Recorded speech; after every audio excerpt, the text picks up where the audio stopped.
So if you take children and you group them together in in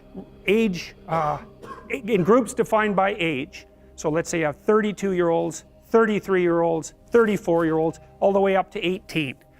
And then you watch them interact and you code their behavior for kicking, biting, fighting, and property theft, then what you'll find is that the 2-year-olds are by far the most aggressive of the lot.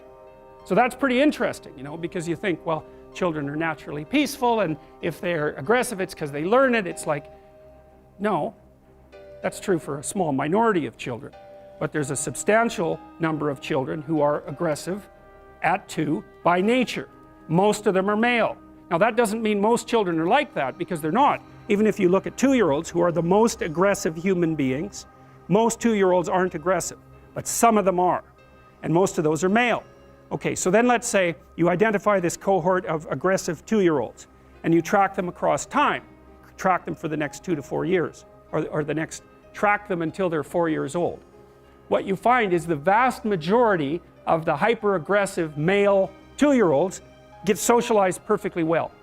So by the time they're 4, they're temperamentally probably still more aggressive, but they've become civilized little monsters, so other people can tolerate them. And that means that they've had parents or peers or educational experiences that enabled them to learn how to interact productively with other kids and to bring their aggressive nature under control.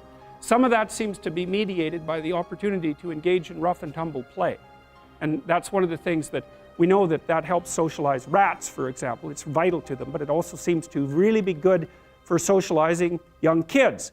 And rough and tumble play, which is something that adult males particularly like to do with young kids, by the way, not before 9 months because they're just too little, but once they become ambulatory and, you know, kind of puppy-like, so that they're a little bit more robust, then you can play a lot with them, and you can play with them right at the edge of danger too, which kids absolutely go nuts for that. They love that. So when I had little kids, I made this kind of wrestling ring out of these 2 couches that we had that would hook together, and I'd bring them on there and, you know, toss them up in the air and catch them, you know, 8-10 feet, no, a foot in the air and catch them, and they'd go like this, and then, you know, I'd catch them and they'd laugh, and I'd throw them up and they're all freaked out, and then they'd laugh, and, you know, so they're learning trust with that in an embodied way, and they're also learning, and this is from stretching them out and wrestling them and twisting them around and letting them pull on your hair and hit you and all of those things. They learn deep in their bones exactly what can hurt them and what doesn't, and you want to kind of push them to the edge, you know, so that they can tell the difference between what hurts and what's still within the realm of the game. And you do the same thing when they're wrestling with you, so they learn not to, you know, awkwardly stick their thumb in your eye or do things that are actually painful, like grab your lip and pull it, you know. It's like, no, you let go of my lip, you know. And so that seems to help regulate the aggressive impulses and help the child find a more appropriate embodiment. You could think that what you're doing in some sense when you're rough and tumble playing with kids is teaching them how to dance, because that is what you're doing. You know, you're making them comfortable in their bodies in all of its extension, and building in that kind of body fluency that you see in people who are well situated inside themselves. And so that's something to really think about, you know, and it's appalling. We know that the ability to engage in rough and tumble play among rats inhibits aggression, impulsive aggression among rats. We also know that if you deprive rats of the opportunity to engage in rough and tumble play, they show prefrontal cortical developmental deficits and manifest behaviors that are akin to attention deficit disorder, which you can then treat with Ritalin. And so one of the things that's happening with boys, because they're way more dosed with attention deficit disorder medication than girls, is that their natural proclivity to engage in robust and troublesome active play isn't appropriate for a school environment where you're just supposed to sit down and shut up, and so the kids get hyperactive. And instead of letting them out to run around until they fall over half exhausted, which is exactly what you should do, you know, you medicate them so that their exploratory systems, which are the activity of which is facilitated by the dopaminergic agonist, that's the ADHD medication, suppresses the play function. It's absolutely appalling. There's no excuse for it.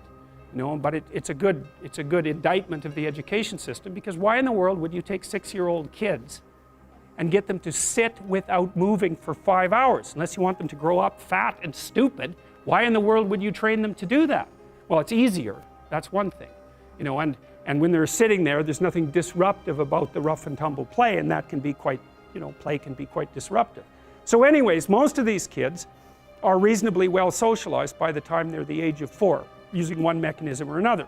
They learn how to regulate their aggression, and they learn how to engage in fictional play structures with other kids. They learn how to cooperate and compete. And the advantage to having a well-socialized disagreeable person is that they really don't let much get in their way. So if you can get a kid who's disagreeable socialized, that person can be quite the creature, because they're very forward-moving in their nature and very difficult to stop. But if you don't get them successfully domesticated, tamed, roughly speaking, by the time they're 4, their peers reject them. And that's a big problem, because your job as a parent is to make your child socially desirable by the age of 4. Like you want to burn that into your brain, because people don't know that. That's your job. And here's why. It's easy if you think about it carefully. So you imagine you've got a 3-year-old child, so sort of halfway through that initial period of socialization, and you take that child out in public. Okay, what do you want for the child? Who cares about you? What do you want for the child? You want the child to be able to interact with other children and adults so that the children are welcoming and smile and want to play with him or her, and so the adults are happy to see the child and treat him or her properly. And if your child's a horrible little monster because you're afraid of disciplining them, or you don't know how to do that properly, then what they're going to do is they're going to experience nothing but rejection from other children and false smiles from other parents and adults. And so then you're throwing the child out there into a world where every single face that they see is either hostile or lying. And that's not something that's going to be particularly conducive to the mental health or the well-being of your child. If your child can learn a couple simple rules of behavior, like don't interrupt adults when they're talking too much, and pay attention, and try not to hit the other kids over the head with the truck any more than is absolutely necessary, then and share and play properly, then when they meet other kids, the kids are going to try out a few little play routines on them, and that's going to go well, and then they're going to go off and socialize each other for the rest of their lives. Because that's what happens, is that from 4 years old onwards, the primary socialization with children takes place among other children. And so if the kids don't get in on that early, they don't move into that developmental spiral upwards, and they're left behind.